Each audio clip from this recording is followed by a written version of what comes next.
E ações? Boa. Ações, eu acho que assim, cara, tem muita oportunidade no mercado de ações, muita oportunidade, porque você tem um movimento de valorização nas ações em dois momentos. Você tem o primeiro, em que os juros futuros eles caem. Então, como é que é calculado o valor de uma ação? Através do valuation, né? Cálculo do valor justo de uma ação. Você traz todos os fluxos de caixa projetado no futuro a valor presente, por uma determinada taxa de juros. Que taxa de juros é essa? Taxa de juros futuro, né? Então, quando a taxa de juros futuro cai, esse valor presente, ele aumenta bastante. Então, você tem esse movimento, né? O engraçado foi que eu fiz o podcast e você ouviu com o pessoal da Dália, porque eu imaginava que o pessoal que faz a gestão de ações, eles usavam taxa de juros futuro. E o pessoal da Dália falou, não, né? Os modelos de valuation, eles demoram um tempo para precificar essa queda de juros futuro, essa expectativa de queda da Selic. Então, ele falou o seguinte, um negócio muito interessante. Hoje, enquanto o juro futuro aponta uma Selic em 9,5, 10, o pessoal da Dália falou que o valuation das ações hoje apontam para uma expectativa de Selic de 12. Então, se ainda tem espaço para as ações caírem por conta de uma expectativa de queda nos juros, muito alta ainda. E lembrando, a gente acha que os juros futuros ainda tem espaço para cair e o valuation ainda precisa incorporar essa queda de juro futuro, um espaço muito maior. Só que você tem um outro movimento, né? Qual que é? Quando a economia ela volta a acelerar, ou né, ela para de desacelerar tanto, você tem as empresas em dois movimentos. Primeiro, as empresas que estão alavancadas, elas deixam de pagar muito mais em juros, em despesa financeira. Isso impacta diretamente no resultado. Então, você pode ter um resultado muito maior por conta das empresas que estão endividadas, estão alavancadas, não tanto, né? Não, pô, a ponto de se afogar, mas estão alavancadas, estão endividadas ao ponto disso trazer um resultado muito maior para a empresa. E, conforme a atividade econômica vai se beneficiando, essas empresas tendem a gerar lucros cada vez maiores. Então, são quase 4 movimentos. Queda de juros futuros, valuation das empresas implicar essa queda nos juros futuros em sua totalidade, despesa financeira caindo, sendo incorporada de fato, né? Isso, muitas pessoas falam, mas o mercado antecipa, o mercado antecipa. Cara, a gente viu, historicamente não antecipa não, pô. Antecipa pequeno movimento, né? Disso acontecendo. E a gente tem, por último, o que eu falei? Pô, falei 3 aqui. E a economia crescendo. E a gente tem a economia crescendo e as empresas gerando resultado cada vez maiores. Então, cara, eu olho para a bolsa e falo, pô, tem muito espaço. E aí, a gente não gosta de olhar o índice preço-lucro de ação específica. Tipo, essa empresa aqui, ela está sendo negociada por um valor de 8 vezes frente ao lucro que ela entregou nos últimos 12 meses ou o lucro projetado. Porque você pode ter resultados ou linhas de despesa, de receita específica naquele momento que traz uma visão distorcida da coisa.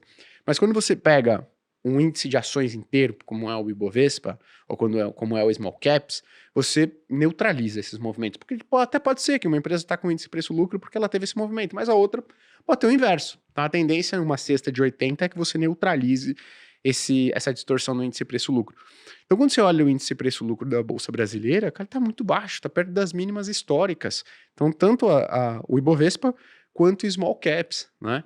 E aí você olha historicamente, as ações brasileiras têm um desempenho muito positivo em ciclos de queda de juros. Então tem uma brincadeira no mercado que em ciclo de queda de juros até tijolo voa. É quase isso, assim, é difícil você perder dinheiro no mercado de ações. Se você pegar o Ibovespa em ciclo de corte de juros e colocar por setores, cara, é difícil você ter um setor que está apresentando um desempenho negativo. Muito difícil, tá? Mas qual que é o legal? De você conseguir pegar essas empresas que vão ter um desempenho superior ao Ibovespa. O Ibovespa, por si só, já tende a apresentar um retorno muito forte, né? E ainda se você procurar a empresa com operacional redondo, tá endividada, tá alavancada, tá, mas não ao ponto de sufocar, né? Com operacional redondinho.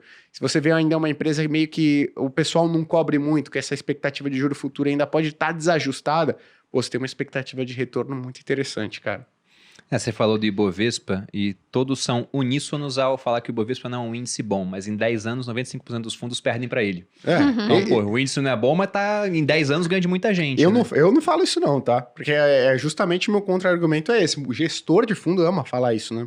Que eu falo, pô, o Ibovespa, todo mundo fala, o Ibovespa contra o CDI. E a galera nem coloca contra o IMAB, que senão a pancadaria rola solta. E aí o pessoal fala, mas o Ibovespa, cara, não é um índice bom. Aí tu vai ver o desempenho do fundo do gestor, é Ibovespa menos 20.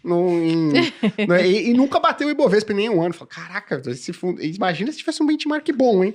Esse é um benchmark bom, sodomizado. Não, que você falou de ciclo de queda dos juros, de fato, né?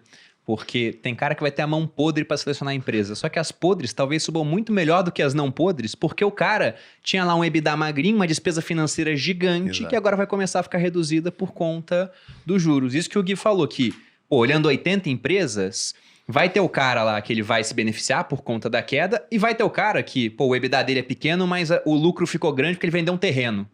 Que tava, poxa, no balanço dele a preço de 94 quando ele comprou e vê agora um não recorrente. Mas se olha realmente o preço-lucro do Ibovespa, a gente tá mais barato por essa métrica. Não é a única métrica a ser olhada, mas por essa métrica tá mais barato do que no pior momento de 2020, no pior de 2015, no pior de 2008... E acho difícil achar um momento onde a gente estava pior do que isso em termos de precificação. Não, detalhe, pega não só o Ibovespa, você pegar o IFIX também, o índice de fundos imobiliários. O Ibovespa ele tá parado há 4 anos.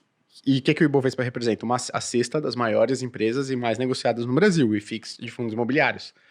Então, pô, você tem a métrica de que as empresas estão com resultado melhor, operacional melhor, e o preço das ações está o mesmo, nominalmente falando, de 4 anos atrás.